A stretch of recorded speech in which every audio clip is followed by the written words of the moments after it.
Hello everyone and welcome back to Cruel and Unusual Storytime. I am your host Simon Dexter and today we are resuming Pacifica's Wish. Have you missed me, Pacifica? I've missed you.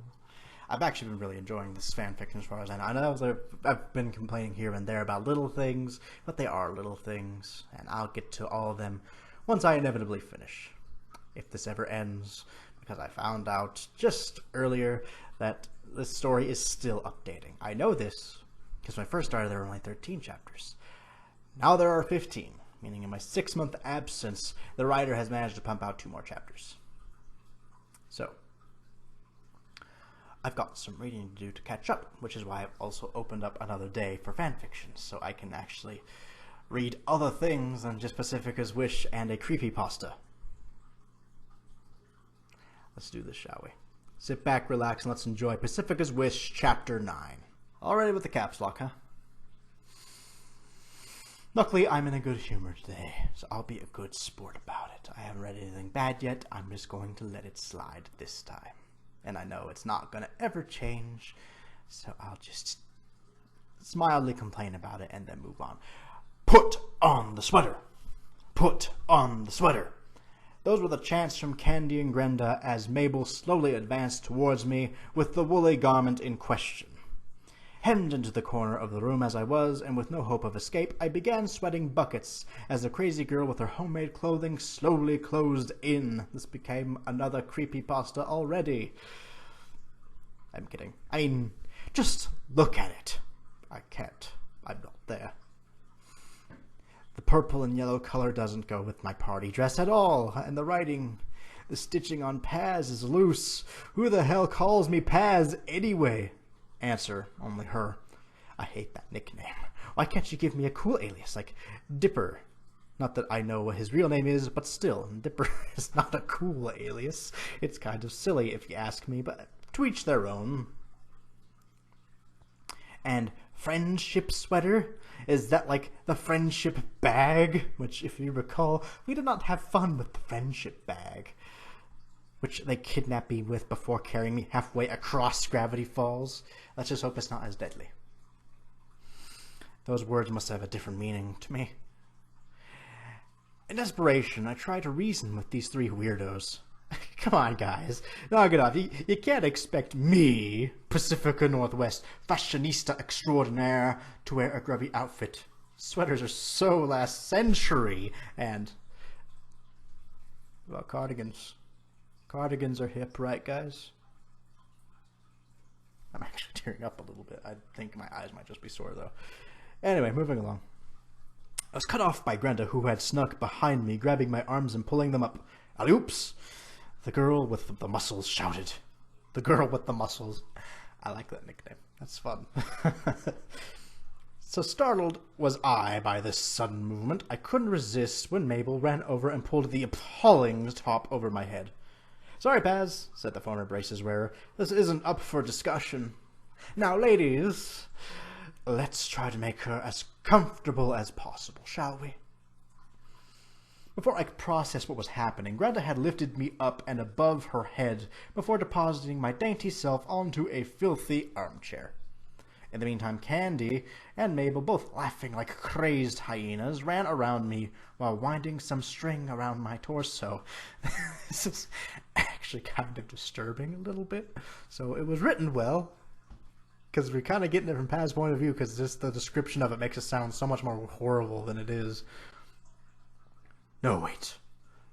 Not string. Were those Christmas lights? How unseasonal. I'm with this one. It's October. The store I'm working at has Christmas shit, and I am pissed about it.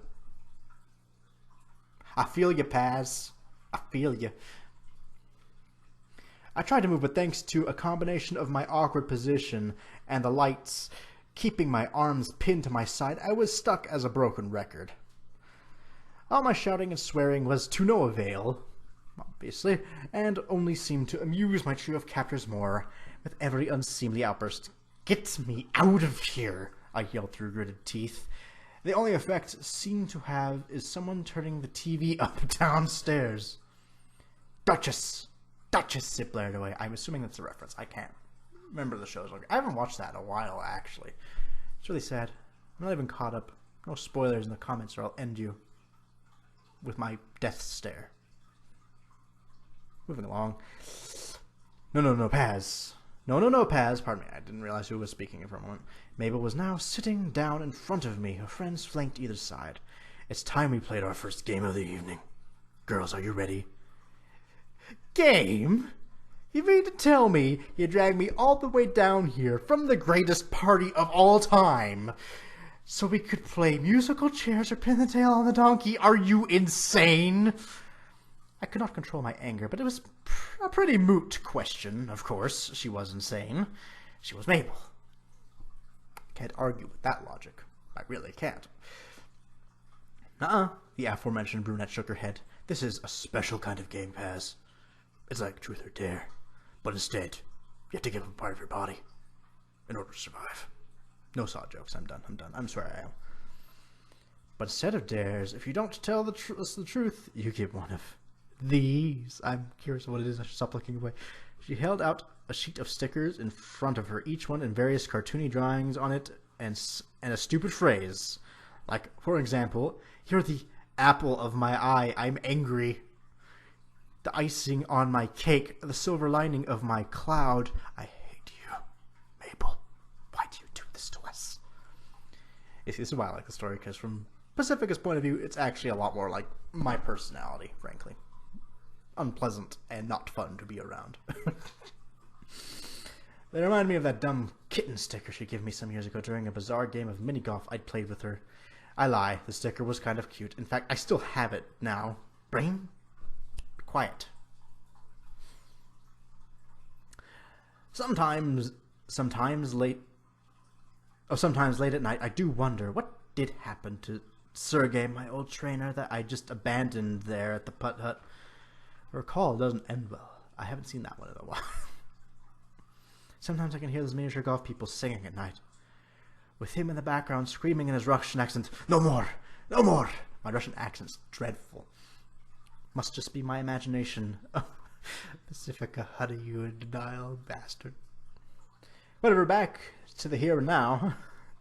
Look, Mabel, Candy, and Grenda. I started my sentence. At this point, the latter two females started hugging each other with tears in their eyes. She got our names right. I mean, to be fair, yeah. I heard them whispering. Oh, it was whispering. Why was it in all caps? We've talked about this. Does that really mean so much to them? I appreciate all that you're doing for me, but you're a liar and a fiend. Slap. I felt a hand on my forehead, and when it came away, in its place was one of Mabel's stickers.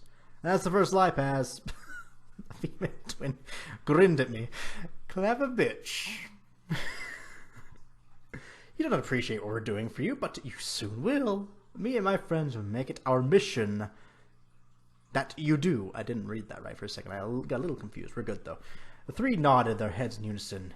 Now, Mabel continued, first up with their question. She's a genius inventor who can make a robot out of old drink cans, a workable space shuttle out of sporks, and blinded my Grunkle Stanley with the power of rainbows. Please give it up for Candy! I nailed it. Be proud of me. Be proud of me, Mom. I'm done. Moving on. The lady herself began to take a mock curtsy, but stopped midway through. She got to Mabel before elbowing her friend roughly. You forgot to say is as sweet as her name. The story's funny. I'll give it that. It always has been, though. Oh, sorry, flustered the female twin. Let me start again. It's too late now. I will never forgive you. You are not worthy. I write you out of my will. Candy turned her back on Mabel as in a huff, and the girl with the pet pig looked crestfallen. Geez, Candy, I'm not really Mabel's biggest fan, but even I think you're overreacting. Candy couldn't keep up the charade for much longer, and neither could Mabel. The two of them fell about laughing, while a giggling Brenda grabbed both for a group bear hug. What? So they were kidding the whole time? How immature, how silly, how childish, how like something I wish me and my besties could do instead of running around with our noses in the air criticizing. Brain, I am warning you. You cease and desist. I waited for a few minutes while all the nonsense was going on before things started to calm down. When you're quite finished, I reminded them, I'd actually like to get home before fall. No, that's not gonna happen, honey. Wiping the tears of laughter away from her cheeks, Mabel agreed. Yes, you're absolutely right, Paz. Come on, Candy, stop messing around. We've had our fun. Let's get back to the scheduled program. Okay, I read you loud and clear, Mabes. The Korean adjusted her glasses. Now, Pacifica, my question for you is, why do you bully me and Grenda? I'm going to get a buttload of more exposition. I'm going to be a little disappointed. Well, depending how well the exposition is done out. I haven't got to talk real close to this microphone yet. I hope it's not too loud for you guys. I'm really sorry if it is, but I'm really curious. She looked sadly at me, and my newfound feelings of regret raised a notch. Wow, that was blunt, especially from a usually shy, quiet girl like Candy. Caught by surprise at the subtle query, I stammered and started like Candace. To those that aren't in the know, she's a girl I pick on with a speech impediment. See, that exposition I'm fine, because I had no idea who you were talking about. Why, indeed. I've known Candy and Grenda for years, long before Mabel came to Gravity Falls that summer, 3 years ago, and wrecked my life with her happy clappiness. My parents always told me to look down on those different in any way, and they didn't come much special needs than that particular duo. Mean. I mean, I get where you're coming from, but still. I mean, come on, a fat girl sounds like a dude and a short Asian chick with forks for hands. Give me a break. To be fair, they're not for hands. He just has them on her hands like Assassin's Creed blades. Or reverse, I guess.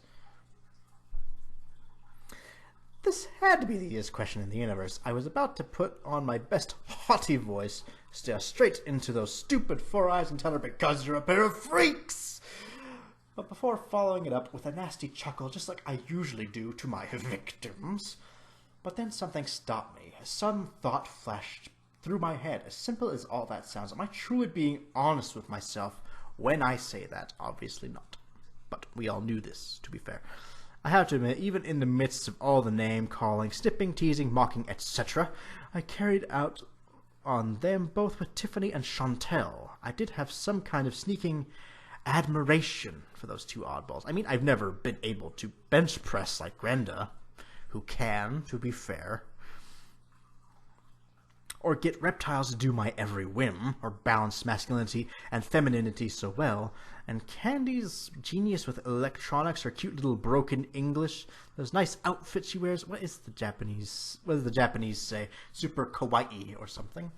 I like saying kawaii that way just because it sounds funnier.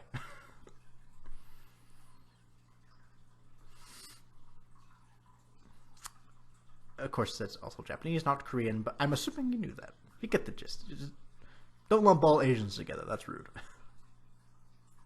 Do what you want. I'm not your mother. Of course, I couldn't actually say anything to those two outcasts about what I liked about them. The minute word got around that Pacifica, Elise Northwest, had sympathies with the enemy, I'd lose everything. My position as Queen Bee, head girl, mistress of all I surveyed, all dead, just because I found something redeeming in those my other rich friends regarded as socially unacceptable. So I kept my opinions to myself and focused on the biggest prize, winning the respect of my snobby peers and continuing to tread on the lower classes. We have covered this in previous chapters. Although explaining why you like them is good, I don't really think explaining all that shit again has much prevalence to the point at the moment. Pretty sure I used the word wrong. Oh well. You get my point, though.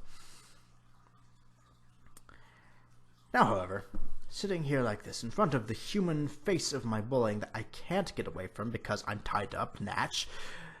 Natch isn't natural, I'm assuming. I caught on, so whatever. Seeing my reflection in the tears delicately poised on the edge of her eyes as the good-hearted girl asks me a simple question, my mind is a complete blank. Why? Why do I say these things as I do? You kind of just explained it, but hey, whatever. Also a spot already.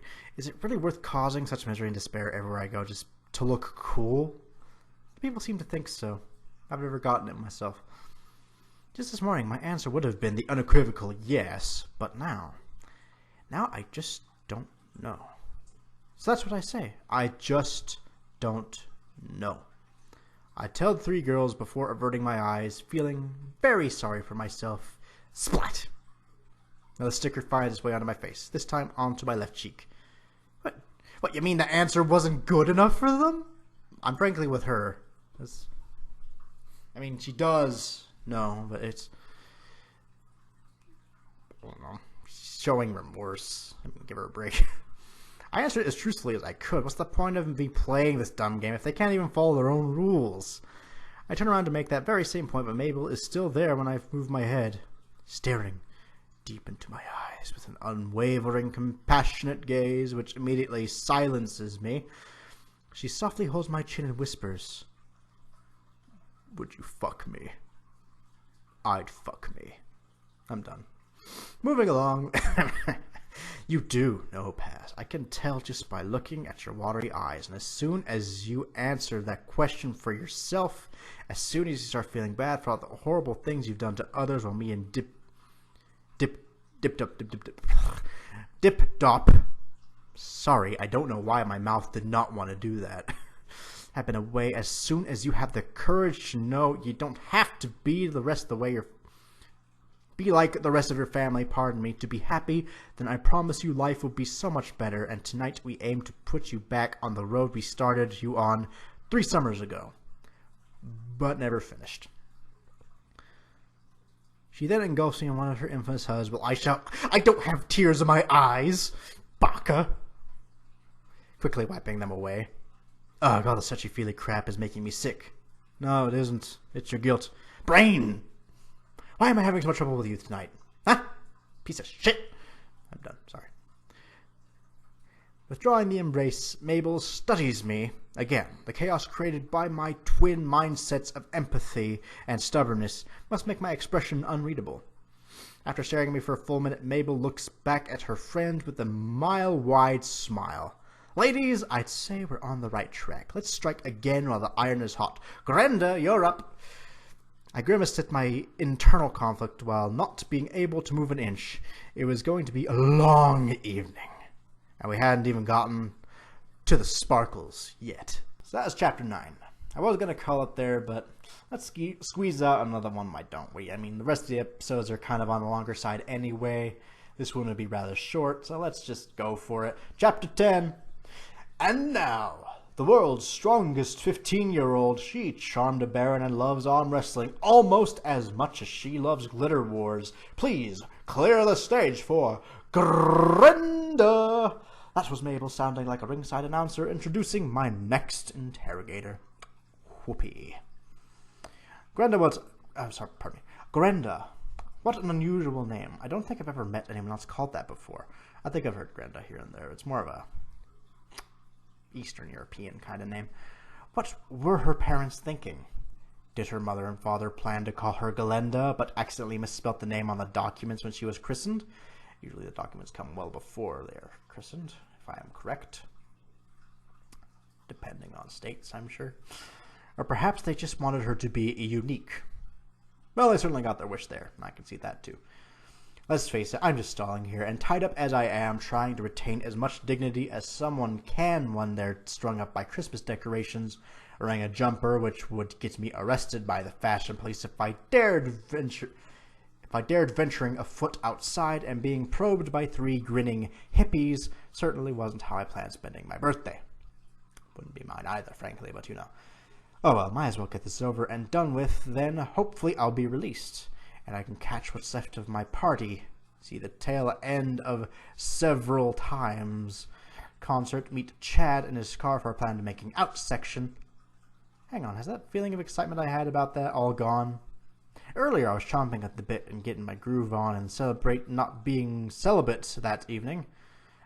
Good play on words, eh? I suppose so. I've heard better. Now that Fizzle seems to have disappeared. It's because these 3 do-gooders and their rampant obsession of getting me in touch with my feelings. I should let them know that the Northwests have their own personal therapist. Have their own personal therapy who is more than qualified to deal with any difficulties I may encounter. I think you meant therapist rather than therapy, but that's okay. I mean, true, she does only seem to specialize in problems such as where to move my money bags if they've taken up too much space in my bedroom, or the best way to combine a variety of seemingly unmatchable colors. Who'd have thought green and blue could go so well together? And the minute I bring up any issue of substance that could stunt my mental growth, she makes the signal of the cross before slowly backing away. But hey, at least she tries, right? I agree. At least good old guileless Grenga will pitch me a softball in terms of questions. I'm not sure if you're mocking her name or if you just misspelled it. I'm going to assume mocking, because why not? I can't imagine her giving me something to which would make me sweat or even cause me a moment's discomfort. Here she goes.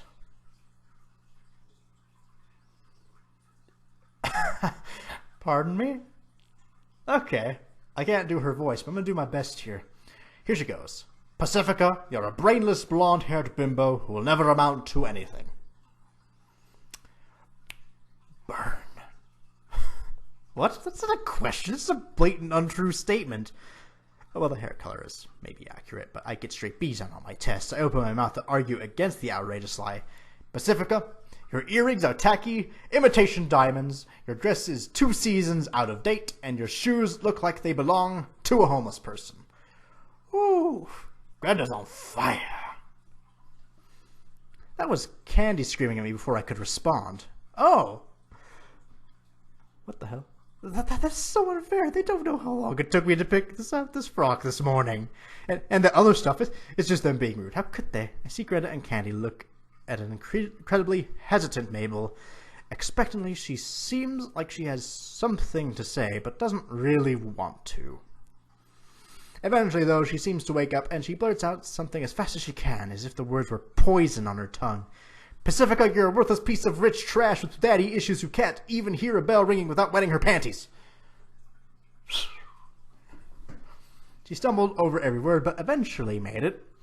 As soon as the last syllables was uttered, she turned away, shamefaced, her 2 friends comforting her for doing something so out of character but necessary for the cause. That is until they heard someone crying. Sheesh, how embarrassing. Wait a second. Why do my hands suddenly feel so wet? And since when did this room get so blurry? That's when I realized I'm the embarrassing one. Fuck. I'm the one with tears streaming down their face. This can't be. I am Pacifica, at least Northwest, for God's sake. I bottled up my emotions for years, pushed them to the back of my brain, labeled them never to be released. They're useless. I don't need them. They only get in the way, and yet here I am, sobbing my little heart out like a baby in front of inferiors. And every time I will myself to stop. There it is. My brain did not trigger that. I just get louder and louder. I try to speak, but all I can do is make a dry gurgling noise. Also, it's doing the awful line segment sentences again, and I hate it. Okay, I don't hate it that much because it's actually working for the flow this time. You got lucky. Stop it. Stop it. No one is supposed to see you like this at night under your covers. Fine, but not like this in front of peasants. I can never understand what it's like to want to be someone else when every day you have to put on a performance that will please your parents, your classmates. They expect you to behave in a certain way. So you play the role, but really you long for something different, to change, to be yourself. Now, they wouldn't understand. No one possibly could. I'm all alone. I'll always be alone. Hang on. Where did the strange warm blanket come from? I feel something soft and cozy comforting me. I look up through the bloodshot eyes, like staring through the porthole in a submarine.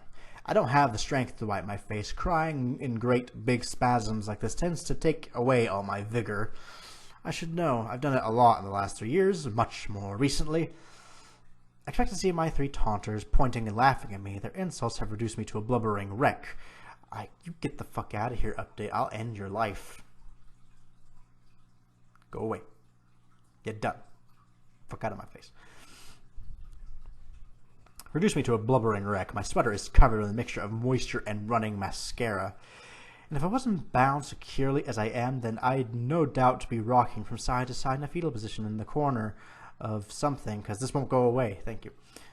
In the corner of the room. I am, in short, a mess.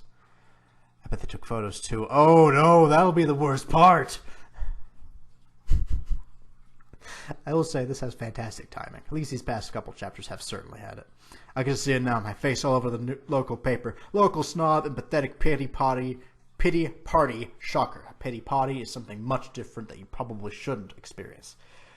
My parents will see it and strip me of my fortune. My friends will spot it and want nothing more to do with me. In fact, I will be victim number 1 in the schoolyard from that point on. Wedgies and swirlies are the only thing I'll have to look forward to in my not-so-promising future. The shame will follow me into college. And the only dorm quarters I'll be able to get are the boiler room. I can just see myself sleeping next to the big pipes going hum, hum, hum, all night long. Was this what they called karma? Not because I couldn't keep my big mouth shut. So why am I surrounded by darkness instead of gloating girls? Have we had a sudden eclipse? Power cut? Wait just a second. I put 2 and 2 together. The heat, the blackness, and now the feeling of being squeezed. I'm in another hug. This time, a group hug. Candy to my left, Greta to my right, and Mabel in the middle. How unseemly, how common, how nice. Yeah, you heard me say it. It was nice, and I start feeling better. I know I don't really get it myself, being trapped in the center of a scrum featuring a bunch of ragamuffins used to be my worst nightmare. Well, aside from being a recurrent dream I have of being a clapper in a bell tower, but that's another story. I don't get that one. Maybe that's a reference. I don't know. But now all I can think of is I feel wanted. I feel loved. My other friends would never do this for me. Tiffany would say I was a lesbian, which isn't an insult. Tiffany, you skank. That's an insult. Chantal would moan at me for smudging her makeup, and Chad only if it was a precursor to sex. But right here, right now, it's like a moment I never want to end, and slowly but surely that horrible noise I'm making stop. My tears begin to dry, and the strangest thing of all, I begin to lose control of my arms. I find myself spreading them to encompass all 3 girls. How? You're tied up. Whatever. To return the affection that they show me. Yeah, they kidnapped me from my extravagant shindig, brought me here by force in an oxygen-free bag, tied me to this moth-eaten old chair, and dressed me in this appalling outfit, which itches like heck, let me add. But right now, none of that seems to matter. I feel like a great weight, about 1,000 pounds, has been lifted from my subconscious, and as much as it pains me to admit it, I have these 3 weirdos to thank for it. As if mirroring my thoughts, Mabel pulls back from the embrace and looks me dead in the eyes before asking, "You've been bottling that away for a long time, haven't you, Paz?" I slowly nod. I have nothing else to add. As Gwenda and Candy return to their original positions, I realize that we've all shared a very special moment. This was something entirely new to me, as with my other 2 friends, our special moments seemed to consist entirely of pushing girls into the boys' room, mocking those who are at a disadvantage in some way, and extorting others for money, in return for not spreading vicious false gossip about them.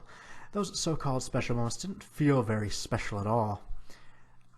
I pretended they were to keep up the pretense. I'm assuming you meant I, of course, pretended they were. But I'll understand. Just pointing it out. But really, I was lying to everyone, and especially to myself.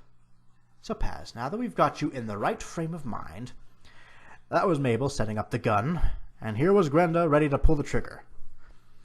My question is, how do you think others feel when you pick on them? I'm doing the Murray from Sly Cooper for some reason. I'm assuming that's because it's the only big voice I can kind of do. Ouch. Low blow, Mabel. I couldn't help but feel somewhat annoyed at the manipulation, and that's why I was determined to make my point to the pig owner, this time without interruption. So that's what this was all about, I shouted, sobbing a little again. Not to comfort me, not to understand me, but not to put me in the shoes of those I bullied. I hope you're proud of yourself. I bet my hair looks like I have been dragged through a hedge backwards. My eyes look like I've been awake for weeks. My face looks like something out of a horror film, or a very sweaty performance of Kiss. I break down into tears again, and I'm missing that group hug already. Suddenly I feel a tender arm on my shoulder, and Mabel's eyes are once again boring into mine. "Yes, you do," she answered bluntly. "Gee, thanks. But tell me, how do you feel?" I stared down guiltily at the floor, my tears creating a little puddle. "Pretty rotten, actually," I croak. Mabel, Candy, and Grenda respond, "Scarfulu, I don't have time for you. I'll get to you later." Stupid YouTube. I'm recording for YouTube. I don't need to watch it right now. Mabel, Candy, and Grenda respond to my confession by linking arms, twirling themselves around the attic. She gets it, she gets it, she gets it. I stop my crying in complete amazement at the scene playing out in front of me. You'd have thought it was a bunch of little kids participating in a juvenile activity, not a trio on the cusp of womanhood. "What do I get?" I asked, confused. They stop their impromptu routine and sit down again, putting on their most serious faces. "You get how I feel when I'm always teased for being too tall, overweight, and having a mannish voice," Greta tells me. "You get how I feel when I'm always picked on for being short, nerdy, and having big glasses," Candy informs. "And you get how I feel when I'm always bullied for being too happy, wearing colorful sweaters, and having braces before I had them out." Mabel finishes off things. I take in everything that I've heard, and the more I think about it, the worse I feel. I said those things because I wanted to be part of the in crowd, without thinking of the consequences my harsh words would have had on the innocents I tortured. As far as I was concerned, they were just collateral damage, sacrificial lambs to be slaughtered on the altar of my popularity. Second time I've had to read something about demon worship today. Just saying. Having been on the receiving end of the abuse, though, just felt awful. Just awful. It made me feel sad. It made me feel sick inside. It made me feel completely worthless. Pardon me. My lungs are doing that thing again, but we're not doing that today. It made me feel like I never wanted to say any of those things to others ever again. No one deserved to suffer like I did. Just no one. I factor into that also the way my dad treats me at home. I'll be having words with him later about this. No one would blame you. Just think of this light. I'm pretty sure I've had a stupid piece there. Sorry. Hair bugs me sometimes. So when Mabel followed up her confession by asking me, "Now, do you feel bad about everything you've ever done to hurt others? Have you learned your lesson?"